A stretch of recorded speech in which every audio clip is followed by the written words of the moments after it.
Hello everyone, how are you doing? This is MD Tech here with another quick tutorial. In today's tutorial, I'm going to show you guys how to both check the version of and update the Google Chrome web browser. So this should hopefully be a pretty straightforward process here, guys, and without further ado, let's go ahead and jump right into it.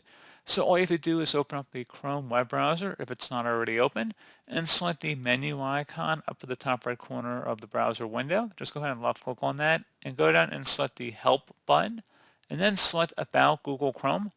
So it'll tell you if it's currently up to date, and if not, it'll proceed to begin checking for updates. It'll list the version number right under here as well, and it likely would ask you to restart the browser if it had to perform any updates.